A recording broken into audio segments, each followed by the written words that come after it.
The Richest Man in Europe, the story of Bernard Arnault. Throughout history, fashion has always been a hugely lucrative business, full of lavish lifestyles, eccentric locations, and beautiful people.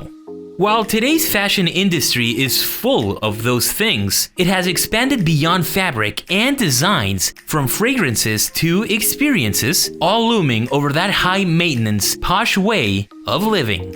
And those who have managed to get a hold on this thriving industry are now collecting billions in dividends. Such is the case of this famous French businessman and art collector, chairman and chief executive of the world's largest luxury goods company, LVMH. Currently, one of the richest people in fashion, quite on the level of Zara's Amancio Ortega. We are talking, of course, of Bernard Arnault, overseer of his vast empire that consists of 70 world-renowned brands. In today's story, we'll be looking deep into his early life, struggles, lessons, rise to prominence, and much more.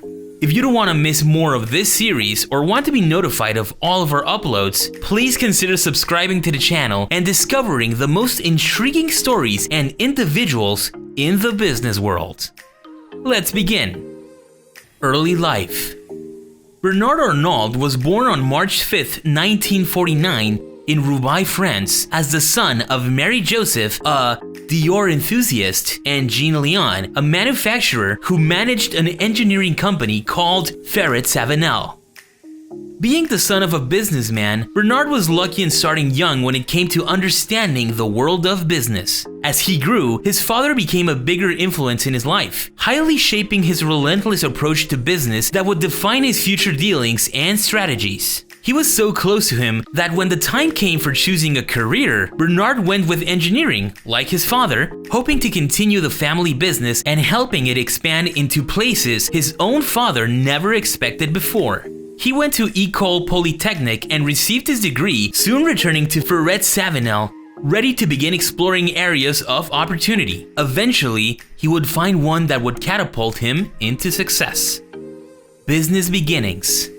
As the years went by, Bernard would start growing in the company, delivering good results that would make him a valuable and influential asset within. Executive positions after the next, Bernard would rise up so highly that he became chairman in 1978, cementing his position and looking deeper into expansion, perhaps into other areas besides engineering. As chairman, he would find one difficult to ignore. He saw a vast potential in the real estate sector, wanting to try Ferret Savinel's luck inside this new market. It would take some convincing, but eventually his father agreed, liquidating the construction division of the company and investing the proceeds into this new venture. They would receive 40 million francs from the liquidation and invested it all in real estate, which saw the company flying in green, putting them in positions no one could have predicted years prior.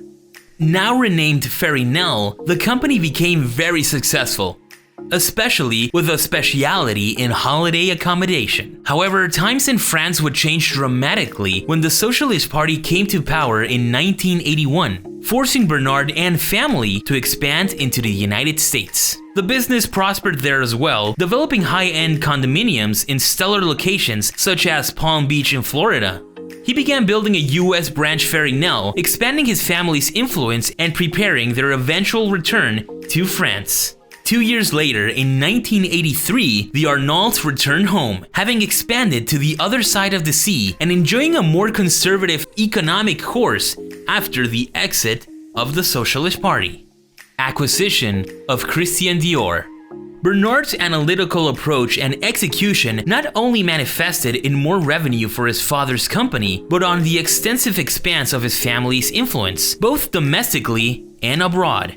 This newly acquired network ultimately led him to Antoine Bernheim, a managing partner of Lazard Frears & Company, a leading French investment firm. With his help, Bernard began scanning for new opportunities, exploiting his analytical prowess and ability for spotting great chances to expand. He would find one soon enough in the form of textile firm Buisson Saint Frères, who was about to file bankruptcy. This once top-of-the-line empire comprised of several well-known businesses, including the couture house of Christian Dior. Bernard made no hesitation in buying it, perhaps because of his mother's influence and fascination for Dior, but also because of the potential it could have if managed properly.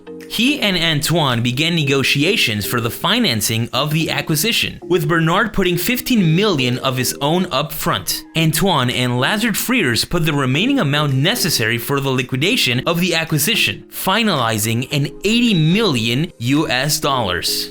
Hands were shaking and signatures put to paper, ultimately becoming on Bernard Arnault's first purchase. Not losing sight of opportunity, he sold most of the newly acquired company's assets, retaining only the prestigious Christian Dior brand, as well as Le Bon Marché, a renowned department store in France. The sale made Arnault 400 million, investing it all in what would become the world's largest luxury conglomerate, starting with Christian Dior becoming its CEO in 1985.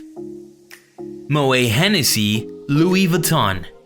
In 1987, LVMH's chairman and friend of Arnault, Henry Rakemeyer, invited him to invest in the company. Bernard immediately saw another opportunity brewing.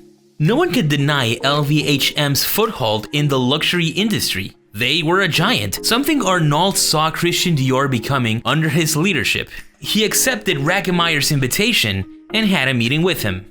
Bernard's plan was to invest in the company, although not quite like Rakemeyer intended. Arnault invested through a joint venture between him and Guinness plc, as the famous brewing company held 24% of LVMH's shares. Both Arnault and Rakemeyer got what they wanted, although with a twist, as Bernard would continue to buy shares in LVMH worth several hundreds of millions, all with the objective of eventually becoming the majority shareholder, a feat he would achieve in 1989, gaining control of 43.5% of LVMH's shares and having 35% of voting rights. He was soon enough elected chairman of the executive management board, granting him power to begin changing most of the already established structure. His takeover saw the layoff of several LVMH's top executives, choosing to recruit new talent in an effort of revitalizing the company, a decision not easy to make,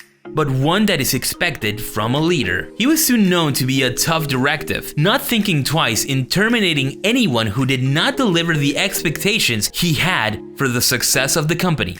Alongside this drive for perfection, Bernard also led and implemented ambitious plans for growth and expansion, beginning LVMH Group's expansion into the empire we know today. Arnault's takeover of LVMH was a highly ambitious one, to say the least.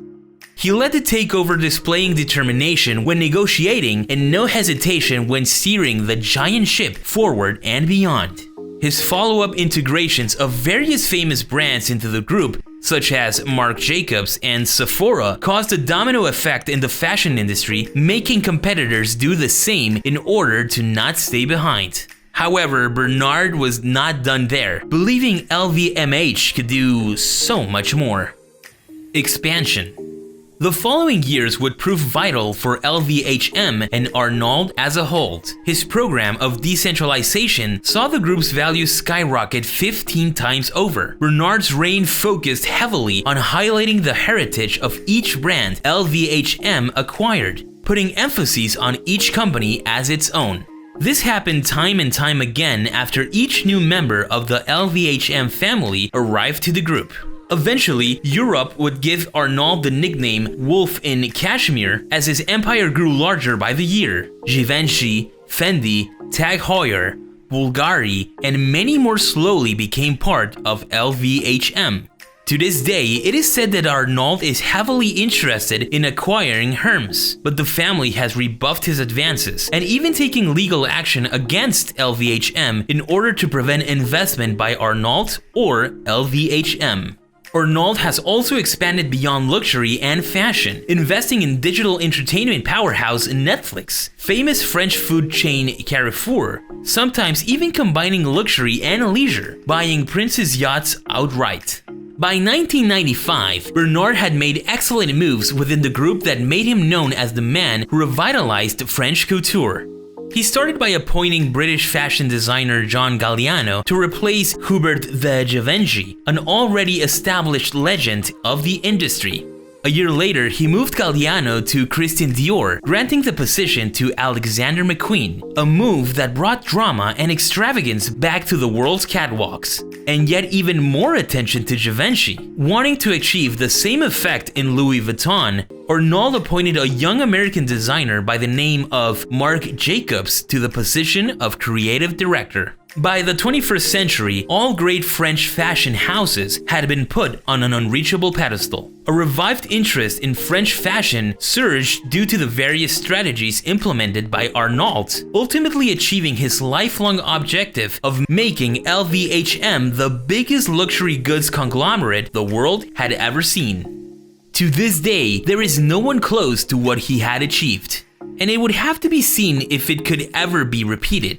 Without a doubt, his legacy is protected by the mercurial achievement he accomplished in all of his career. Personal life.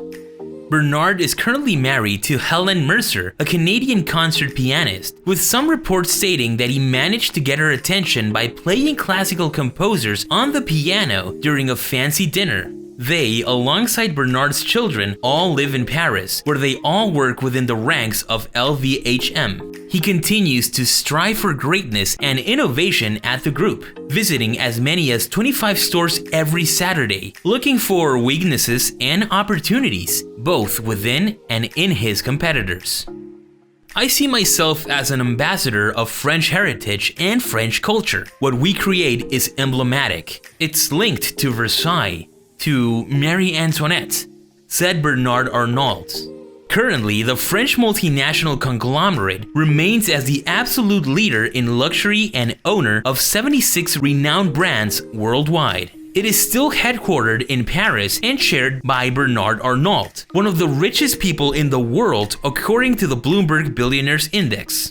In 2021, LVMH valuation is of 329 billion of euros, making it the most valuable company in Europe. Thank you so much for watching. If you liked this video, please consider giving it a thumbs up and subscribing to the channel if you haven't already. We will continue exploring the biggest and greatest stories of the business world and would love to have you along for the ride. Once again, thank you so much, and we'll see you in the next one.